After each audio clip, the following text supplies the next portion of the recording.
What is up, everybody? Welcome back here to Devy Royale YouTube channel. We're back with our Devy risers and fallers. We do this each week. We're talking about guys that out there in college football who has risen in value, or just if you like college football, who are some guys that have some big games or has a good season this year that we want to highlight, especially for draft season that's coming around. We're talking week 5 this week, kind of going over some big games. We saw, Alabama had a massive game against Georgia. We saw Jalen Monroe go well. We saw some other guys go well. So we're going to be talking about that and fallers. Like, who are some guys in this 25 class that we're a little worried about? Now, overall, though, first guy up, we know we got to talk about Jalen Monroe. Jalen Monroe looked fantastic against Georgia. You saw that game, 374 yards, 2 touchdowns, over 100 yards on the ground, 2 touchdowns there. And he's looked dominant just from a PFF standpoint, too. 90.4 passing grade, 8 big-time throws, only 1 turnover-worthy play, ADOT 10.9, which you really like. Pass rating's been good. I think the biggest thing for me when you're looking at Jalen Monroe and what he's been able to do, he gets the ball out quicker. I think Kalen DeBoer has done a good job of, get the ball out, get out to your reads and go. And less hesitation there. He knows when to run. He's still very active in the rushing attack, but he's been a better passer, getting out to his playmakers. Having true freshman Ryan Williams is a big deal, though. I mean, he's a stud out there. But when you just look at the numbers, you have to like what you're seeing here. These are his weekly grades, in terms of his season so far. Very, very solid. And against Georgia, I mean, he had one of his best games he's had in his career. Remember, this is a guy that Bill O'Brien said, oh, hey, you probably won't be playing, quarterback. This is a guy that's really bounced back. You've seen that improvement. I really think that when you're looking at, his ADOT is something to note, 10.9. He's going to push the ball down the field. And to his playmakers. And I think he's done a good job of that. His adjusted completion percentage is the highest of his career. You have to love that. Big time throws, again, he's pushing that. He's pushing that there where he's getting the ball out. He's getting it quick. And you have to love what he's been able to put on the field. And then when you're looking at this too, so if you go between the numbers, so this is the one thing I like to kind of look at, he's pushing the ball in the middle of the field. So the biggest thing in there, between the numbers, you see that 4 for 5, 160 yards and 2 touchdowns, 20 plus. That's a part of game that we have not seen from Jalen Monroe. And then when you look at the passing pressure, again, he's done a very good job there. If you look at under pressure, his completion percentage isn't great, but he still has 2 touchdowns there. And I don't think you could throw him off with that pressure. He's looked good when he's not blitzed, probably the best out of the time. But even when blitzed, because of his ability to run, because of his ability to get outside the pocket, make things happen with his legs, he is a very, very good passer. So shout out Jalen Monroe. I think he has risen up there. Now, where is he on this class? I don't know. We're going to be talking about Carson Beck a little bit later, unfortunately, than maybe the fallers part of it. But he's pushing up there. I mean, I don't think there's some clear-cut consensus of these guys, but if he continues to have this season he's going to be a Heisman quarterback. I think he's going to win the Heisman if they win the SEC.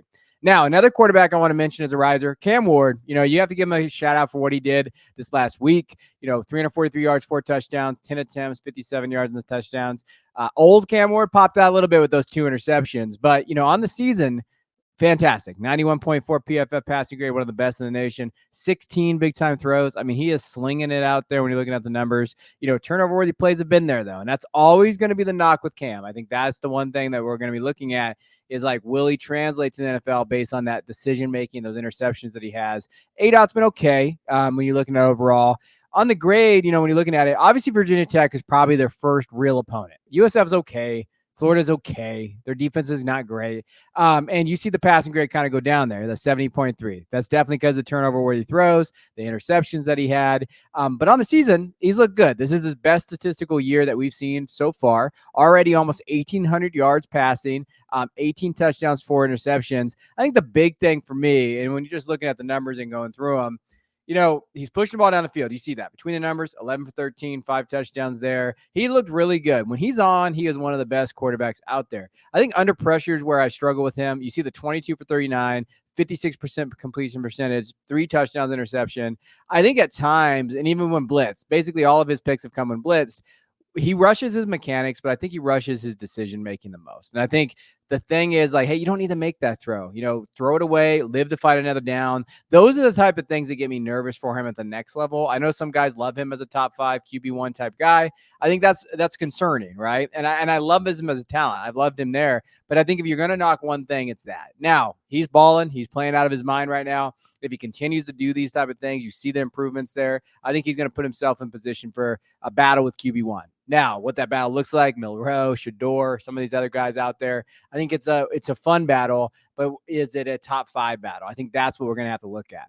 Now, going to go switch gears a little bit, go talk about a wide receiver, Jacoby Lane out of USC. I think, obviously a huge game against Wisconsin, 10 catches, 105 yards, and 2 touchdowns. We're going to talk about him. On the season, been okay. PFF grade, 70.5, receiving grade, yards per out run, 1.86. Not amazing there. 10.8. Only one drop, missed tackle force. Yak per reception is not amazing either. But I think the numbers just stand out. So when you're looking at just the numbers overall, he's earning those targets now. You saw those 12 targets this last game. He had 3, 4, 4, and 12, but they've been there. The thing that Miller Moss looks for him, he's their wide receiver 1. Zachariah Branch, to me, is not Miller Moss's wide receiver 1. When you look at the targets earned and where they were going with the football, it is Jacoby Lane. I think the biggest thing is the separation. I think that, when you look at yak per reception, not amazing.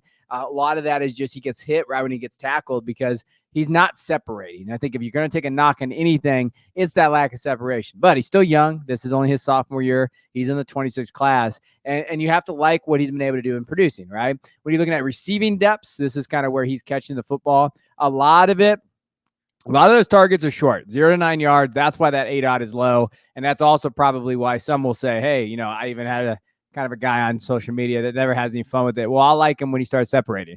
I think that's a legitimate gripe there. But you see, he's been efficient. Deep balls, 3 for 4, 84 yards and 3 touchdowns. He can do it. It's just, hey, can he kind of make that separation?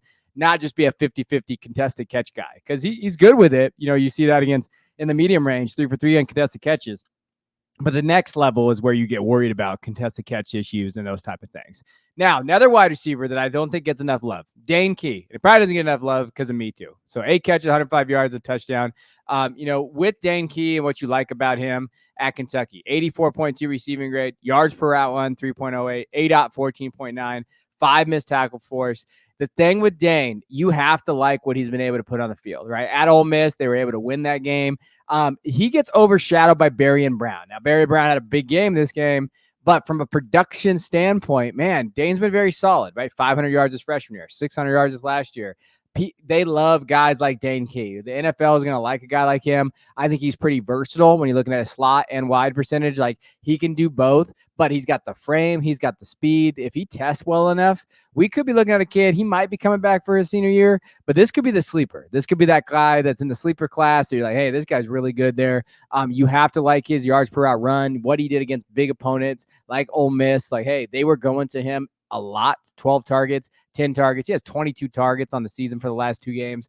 Shout out Dane Key for what he's been able to put on field. And again, when you're looking at receiving depths for him, he gets targeted deep. I will say one limitation to Kentucky's offense is definitely their quarterback. Brock Vandagriff hasn't been amazing.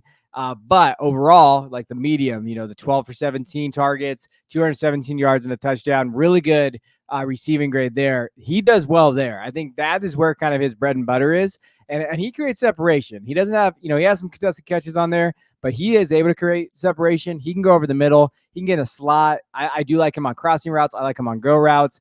And he's got one of those things like that it factor. When you're watching the tape and you're watching his games, he plays hard and he's going to go through the small things. He's a football player, as those Patriots, the Patriots videos that I see all the time. We want football players. Dan Key's a football player, and I think he's an interesting prospect. He's rising up boards. In my opinion, like when you're looking at him right now, from a production standpoint, he's better than Berrien Brown. We might still like Berrien Brown from an NFL standpoint, but Dan Key has definitely moved his way up.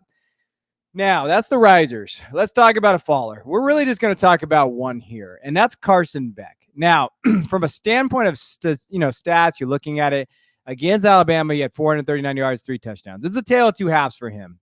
Looked really bad in the first half, turnover-worthy plays, a lot of 50-50 balls thrown up. And in the second half, he brought him back, and they could have won. And we could be talking about how gritty Carson Beck is and all of this. But if he didn't have such a bad season, I would maybe say that, right? That grittiness has been there, those type of things.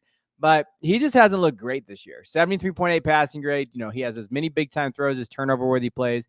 ADOT's not been amazing. NFL rating's not been there. And when you look in, really, what games did he take over, right? That Clemson game, he was fine. But that's typical Carson Beck, blowing out their team with a good defense, 23 for 33 and 2 touchdowns. Like, that's Carson Beck right there. Against Tennessee Tech, he had 5 touchdowns, but it's against Tennessee Tech.